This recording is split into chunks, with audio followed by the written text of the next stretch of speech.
somehow New York became relevant to the brightest spirits in France, and Paris became relevant to the brightest spirits in America. Now, France went through a spiritual death during the First World War, and the freshness and tenderness that sprang up in so much of the outrageous art of the 1920s was a resurrection, a rebirth. The fact that Americans found all this so compelling suggests that our culture also was experienced death in the period, a somewhat different death, and perhaps we're still in the throes of it. We still find spiritual nourishment in the Paris of half a century ago. The Dadaists, as I said before, regarded capitalism, imperialism, and religion as their foes. Certainly American life has been closely entwined with those forces in this century. I will not make further parallels now. That would be too hard or too easy. But I would like to say that the 20th century art that you know, the painting, the literature, and music, came out of this period. And I would like to point out to an American who lives as a musician and who dreams every day of fruitful collaboration with the other arts, the spectacle of Paris in 1920 is partly painful. The spectacle of all that happened. Cocteau could get Diaghilev or Chanel to support extravagant projects involving dance and literature and art and music, the histories of which are haunting to me. Such projects were developed with relative ease, and the milieu was more permissive. One could fail and yet succeed.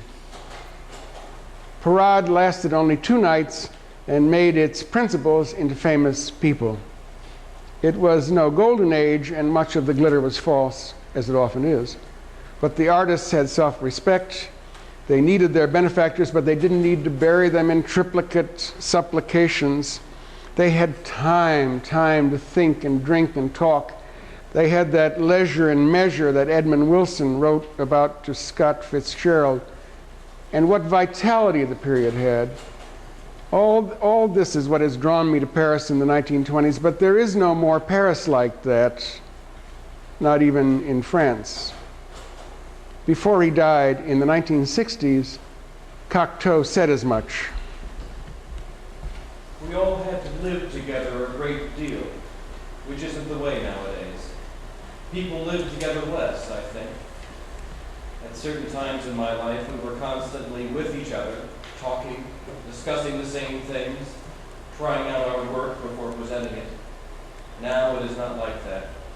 There is only solitude. And perhaps we used to put more of ourselves into that fun than goes into work, that pretends to be serious but really is not. I mean that a poet owes it to himself to be a very serious man, and yet out of politeness to appear the opposite. I think that in this way we lent an air of fun to something that was perhaps more than fun. In this lecture, I'm touching on controversial issues, dealing with touchy and awkward notions. I'm being embarrassing and leaving myself open to embarrassment. But I want to ask some of the questions that need asking about the relationship of music to the rest of life. And you should bear in mind that I ask them as a composer, someone who is in the middle of notes and pen and paper, someone who composed this morning. Now I'd like to present our guests, Cecily O'Reilly,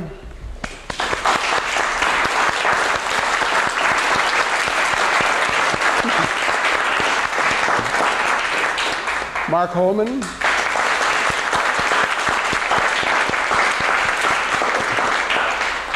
Dave Rice,